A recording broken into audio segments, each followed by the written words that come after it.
The invasion of Ukraine by Russia is just straight out of the playbook of the last century.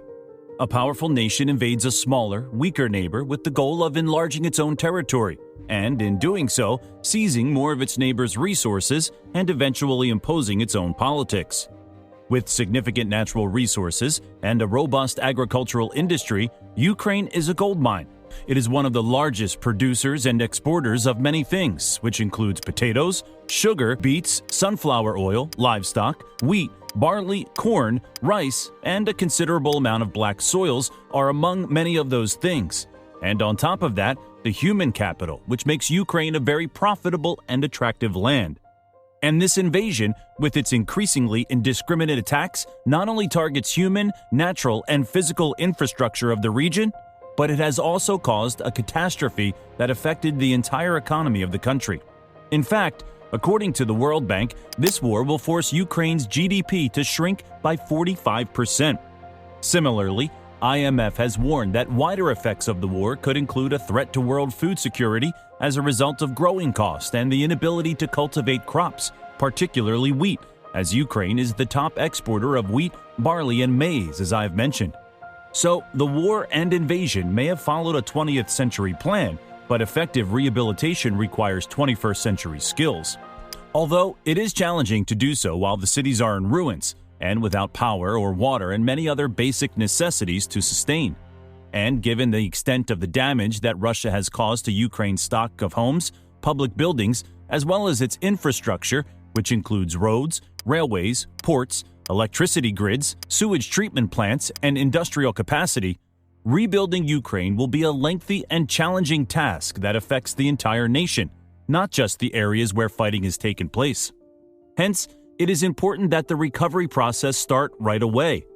And only a bold recovery strategy can provide an integrated approach for recovery in a complete economic disaster like in Ukraine's situation. Now, the question arises, what immediate steps should Ukraine take to recover its economy after war? The country has been extensively destroyed in more than 6 months since Russia invaded Ukraine in late February. According to the UN, since the start of the war, a large number of civilians have died and many have been injured in Ukraine, while more than 4 million people have fled to neighboring nations. And this invasion's effects will be felt for centuries as families are uprooted and torn apart. Human development is disrupted, intrinsic cultural legacy is destroyed, along with a downward trend in poverty and economic growth. The shock to Ukraine's economy has significantly undone the progress the region has made in recent years. Ukraine has a $5 billion funding gap on its monthly payments and an €80 billion budget deficit that needs to be closed in order to prevent a default by the government. In this situation, when billions of money is at stake, both businesses and politics have important roles to play. So, for Ukraine to cope, some significant economic reforms are required. However, at present, the Ukrainian government does not have any clear economic ideology. Here are some of the options that the Ukrainian government should consider in order to revive its economy. So, the first step towards the recovery should be in the form of grants and long-term loans. Yes, it is difficult to start substantial reconstruction while the fighting is still going on, and Ukraine could only hope to draw in significant amounts of private investment after some form of settlement and special war insurance arrangements supported by states. Some people propose that the European Union has to issue collective debt to pay for Ukraine's rehabilitation, which could come very well handy as Ukraine's new status as a European Union candidate country could be a major factor at play here. In addition to that, Ukraine wants Russia to be obligated to foot the majority of the bill for the nation's reconstruction. Given the extent of the damage that Ukraine has endured over the past 6 months of war, it was not entirely unexpected when Denis Shmyhal, the Prime Minister of Ukraine, arrived in Lugano and requested an estimated $750 billion to reconstruct his nation. As of January 2023, the United States has provided Ukraine a bilateral financial, humanitarian, and a military help of about 47.8 billion euros, and the EU institutions have contributed roughly 35 billion euros.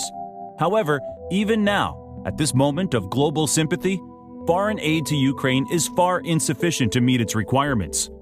Moreover, along with financial support, Ukraine also needs practical aid from foreign professionals for transparent and accountable funding, because it will help the region decide where the funds should be allocated initially and how to strategically spend those funds in the most effective manner, as they have no margin for any blunders.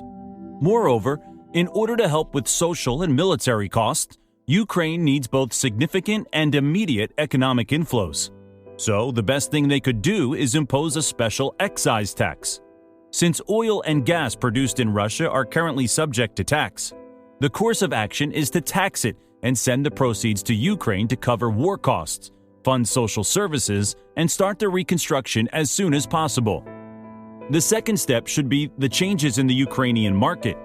The renewal plan should have a very clear focus on the particular economic sectors that will serve as growth accelerators, as well as the appropriate legal, administrative, and financial actions. The majority of the 3,500 state-owned businesses should be auctioned off immediately, and that, too, at a very hopeful price. And on the other hand, the largest ones that remain in their capacity should be put under genuine corporate control so they can benefit from them in an effective manner. Furthermore, a proper competition strategy, along with the traditional EU strength, needs to be implemented to control the Ukrainian market and to eventually open up to both domestic and foreign competitors so they can have more number of buyers. Next step is tapping into the potentials of tech sector.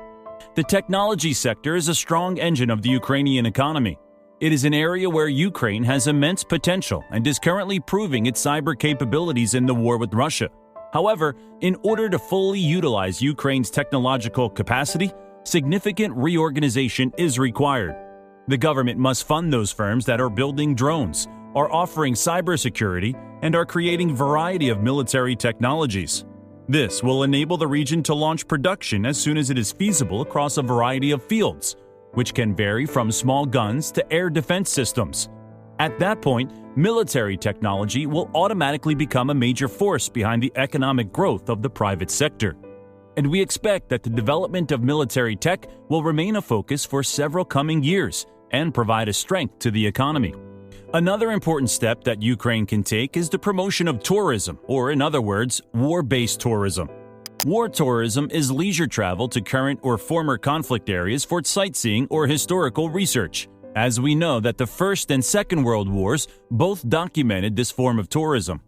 Tourism-related activities unexpectedly came to a halt after Russia invaded Ukraine and have been suspended ever since, obviously. Therefore, it will be a positive step in the right direction. Tourists will experience what it's like to live through a war, from buildings that have been shelled, bombed remnants, and damaged military hardware, which they can all display during the tours, and of course with proper security, as if it not done right, this move can backfire as well in a very quick manner. And Ukraine can use this money on its reconstruction perhaps. Then comes the foreign investments. In order to prepare the way for foreign investments, the Ukrainian government must implement a number of institutional reforms, such as judicial reform, corporate governance reform, and privatizations in the banking industry and other sectors of the economy where the state still maintains a dominance. Most importantly, to attract serious investment again, investors will obviously need to feel safe from Russian artillery attacks. In fact, Ukraine's security is a crucial precondition for any of the restoration efforts. Reconstruction will only be accomplished if Ukraine wins the war, because the Russian government is untrustworthy at the moment. Its security and the restoration of its sovereignty must come first in any discussion of reconstruction. Moreover, the steps towards recovery must lay down the foundation of sustainable developmental goals. This means using modern technologies to improve the energy efficiency of the economy and physical infrastructure. Hence, with a wide range of ways to build on the past, recovery is also always an opportunity. For instance, schools demolished? Rebuild them using modern technology near the areas where most students reside. Invest in natural infrastructure and reforestation. For telecommunications, electrical, and water services, dig shared trenches close to the road. So, Ukraine will build back better. Although these tasks may appear daunting, they are still manageable to begin with. In fact, emergencies are the hardest time to do long-term planning. Therefore, the immediate economic survival of the nation, as well as its future economic rebuilding, must be considered by Ukraine and its Western partners. We know that rebuilding Ukraine will be slow, expensive, and fraught with risks. But we pray that the light will break through the darkness and that Ukraine will continue to exist as an independent democracy engaged in a powerful and inspiring national recovery. Did we miss something? Tell us in the comment section below. And if you found this video informative and enjoyed the content, hit the like button and subscribe to our channel. Thank you for watching.